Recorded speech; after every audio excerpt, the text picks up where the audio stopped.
Start करते हैं हम लोग PT365 विजन IAS मैगजीन की यहाँ पे IR की 4 टॉपिक के साथ। एशिया यूरोप मीटिंग, ये आपका प्रीलिम्स 2020 के लिए रिवीजन सीरीज चल रहा है, तो ध्यान से सुनिएगा।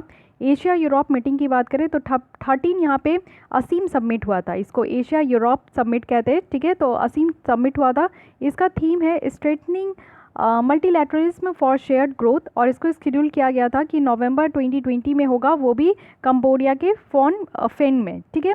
तो ये भी ध्यान रखना है। साथ ही अगर देखते असीम के बारे में समझते हैं कि कब इसकी मीटिंग होगी, वो मैटर नहीं करता, बट असीम के बारे में ध्यान रखिए कि एक इंटर गवर्नमेंटल प्रोसेस है जिसको 1996 में आपका इस्टेब्लिश किया गया था, और इसमें आप देखोगे कि 51 एशिया और यूरोपियन कंट्री है, प्लस यहाँ पे 2 इंस्टीट्यूशनल पार्टनर भी है, एक तो यूरोपियन यूनियन है और दूसरा यहाँ पे एशियान है, ठीक है। तो एशियान क्या हो गया, association of south east Asian nation.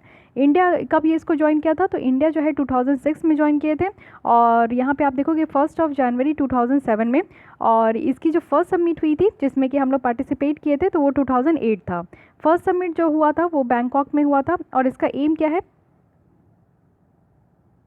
Global vision को प्रमोट करना, वो भी यूरोपियन और एशियन पॉलिसी मेकर्स में, जिसमें कि कुछ व्यूज़ को एक्सचेंज कर सके पॉलिटिकल, इकोनॉमिक, फाइनेंशियल, सोशल और कल्चरल इश्यूज़ के बेसिस में, ठीक है। तो आइए देख लेते हैं एक बार मैप में कि एशियन कंट्रीज़ कौन कौन से हैं। तो आसियान मेंबर कंट्रीज़ की बात कर लेते हैं, टोटल 10 कंट्रीज़ हैं। सबसे पहले देखिए म्यांमार है, उसके बाद यहाँ पे आपका थाईलैंड हो गया, Cambodia, Singapore, Indonesia, Laos, Vietnam, Malaysia, Philippines, Brunei, ठीक है। तो ये 10 कंट्रीज़ हैं, और हाँ, इंडिया आसियान का मेंबर नहीं है, ये आप लोग को ध्यान रखना है। अब आते हैं नेक्स्ट, इंडियन ओशन कॉन्फ्रेंस भी देख लेते हैं। अभी 4th एडिशन हुआ है इंडियन नेशन कांग्रेस का, और ये कॉन्फ्रेंस का ये कहाँ हुआ है, तो मालदीव्स के माले सिटी में। इंडियन ओशन कॉन्फ्रेंस के बारे में समझने का कोशिश कीजिए कि ये जो इनिशिएट किया गया था इंडिया फाउंडेशन के द्वारा, और इसमें जो पार्टनर्स है आपको सिंगापुर, श्रीलंका और बांग्लादेश से देखने को मिलेगा। ये एक एनुअल एफर्ट्स है कि जितने भी इंडियन ओशन के चारों ओर जितने भी आपके स्टेट गवर्नमेंट है, मिनिस्टर्स है, या फिर आपके लीडर्स है, स्कॉलर्स है, डिप्लोमेट्स है, ब्यूरोक्रेट्स है, तो उनके द्वारा कुछ कोशिश किया जाता है, एफर्ट्स लगाया जाता है कि किस तरीके से इंडियन ओशन वाले रीजन में सारी चीज़ें सही हो। यहाँ पे देखेंगे कि 3 सक्सेसफुल एडिशन हो चुका है इस कॉन्फ्रेंस का, जो कि 2016, 17, 18 में हुआ है, और वो भी 16 में हुआ था सिंगापुर में, 17 में हुआ है श्रीलंका में, 18 में हुआ है आपका वियतनाम में, और 19 में कहाँ हुआ है, तो ये आपका हुआ है अभी मालदीव्स में। आइए इंडियन ओशन के बारे में थोड़ा सा स्टडी कर लेते हैं। इस ओशन को आप लोग देख लीजिए, इसके चारों ओर कौन कौन सी कंट्री है। तो यहाँ पे आपका आ गया इंडियन ओशन।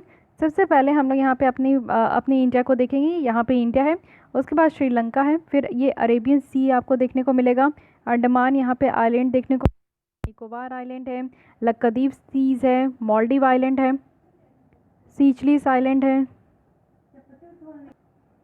फिर यहाँ पे आप देखोगे सीचलिस आइलैंड है, उसके बाद यहाँ पे आप लोग देख सकते हो मडागास्कर है, ये यूनियन आइलैंड है।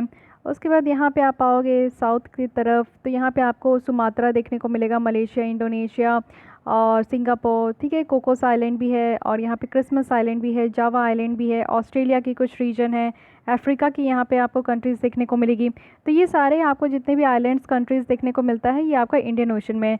यहाँ पे आप लोग देखो येमन और ओमन है, जो कि वेस्ट एशिया का कंट्रीज़ है, ठीक है। तो ये ध्यान रखिएगा। तो चलिए आगे बढ़ते हैं। उसके बाद बात करते हैं हम लोग एशिया अफ्रीका ग्रोथ कॉरिडोर के बारे में। तो एक विज़न डॉक्यूमेंट है एशिया अफ्रीका ग्रोथ कॉरिडोर का, जो कि यहाँ पे आपको सबमिट किया गया है अफ्रीका डेवलपमेंट बैंक सबमिट के द्वारा, और यहाँ पे इंडिया के द्वारा इसको आपको सबमिट किया गया है जब Asia Africa development bank submit हो रहा था, और इसको जापान के साथ पार्टनरशिप करके। इस कॉरिडोर की बात करें, कॉरिडोर जैसे कि ये गलियारा होता है, उसी तरीके से कॉरिडोर की बात की जा रही है। विज़न डॉक्यूमेंट है जो कि यहाँ पे इंडिया और जापानीज़ थिंक टैंक के द्वारा इसको बनाया गया है। रिसर्च अगर आप देखोगे, research and information for developing countries है, RIS है, ERIA है, और ये आपको देखने को मिलेगा कि जापान एक्सटर्नल ट्रेड ऑर्गेनाइजेशन है। ये सब है जो कि आपको इसमें देखने को मिलेगा। तो इतना ऑर्गेनाइजेशन का नाम नहीं लिखना, इस तरीके का आपका ऑप्शन नहीं बनता है। मेन ऑब्जेक्टिव इस कॉरिडोर का क्या है कि ग्रोथ करना है, यानी कि एशिया और अफ्रीका वाले रीजन में कनेक्टिविटी बढ़ाना है और ग्रोथ लेकर आना है। इस कॉरिडोर में आपका 4 एरिया में काम किया जाएगा। सबसे पहले डेवलपमेंट कॉपरेशन प्रोजेक्ट पे ध्यान दिया जाएगा, क्वालिटी इंफ्रास्ट्रक्चर पे ध्यान दी जाएगी, और कनेक्टिविटी पे ध्यान दी जाएगी। स्किल को इन्हेंस किया जाएगा, पीपल टू पीपल पार्टनरशिप होगा। उसके अलावा यहाँ पे agriculture, health, technology, disaster management को भी आइडेंटिफाई किया जाएगा। मेन एरिया होगा डेवलपमेंट कॉपरेशन का। तो ये सारी चीज़ें आपको ध्यान रखना है एशिया अफ्रीका समिट के बारे में, ठीक है। India Pacific island sustainable development conference अगर देखें तो ये कॉन्फ्रेंस है जो कि सस्टेनेबल डेवलपमेंट के लिए इंडिया और पैसिफिक आइलैंड के बीच में किया गया है, जो कि यहाँ पे मिनिस्ट्री ऑफ एक्सटर्नल अफेयर्स के द्वारा इसको होस्ट किया गया है। तो यहाँ पे अगर सस्टेनेबल डेवलपमेंट की बात करें तो सस्टेनेबल डेवलपमेंट कहने का मतलब है कि ऐसा डेवलपमेंट जो कि हमारे नेचुरल रिसोर्सेज को आगे आने वाले जनरेशन्स को भी वो उपलब्ध हो। ठीक है, हमें तो होगा ही, साथ ही आगे आने वाले जनरेशन्स को भी उपलब्ध हो, तो ऐसा डेवलपमेंट हम लोग करके चलना है। कॉन्फ्रेंस के बारे में बात करें तो ये कॉन्फ्रेंस आपको देखने को मिलेगा कि forum for India Pacific island cooperation के तहत इस देखने को मिला है। साथ ही एनर्जी एंड रिसोर्स इंस्टीट्यूशन है और इसमें मेनली फोकस किया जाएगा ब्लू इकॉनमी के बारे में, यानी कि ये आपका मैराइन डेवलपमेंट से रिलेटेड है। एडेप्टेशन मिटिगेशन प्रैक्टिसेस जो कि हम लोग क्लाइमेट चेंज को लेकर चल रहे हैं, डिजास्टर प्रिपेयर्डनेस है, हेल्थ है, इंटरनेशनल सोलर अलायंस है। साथ ही साथ यहाँ पे कुछ प्रैक्टिकल सॉल्यूशंस भी फाइंड आउट करने के लिए है जो कि नेशनली डिटरमाइंड कंट्रीब्यूशन इम्प्लीमेंटेशन के लिए है। तो नेशनली डिटरमाइंड कंट्रीब्यूशन हमारे इंडिया का है, इसमें हम लोग कुछ टारगेट रखे हैं कि 2030 तक हम लोग को कार्बन इमिशन को कम करना है और बहुत सारे टारगेट भी इसके तहत रखा गया है। बात कर लेते हैं यहाँ पे FIPIC के बारे में, जो कि forum for India Pacific island cooperation है।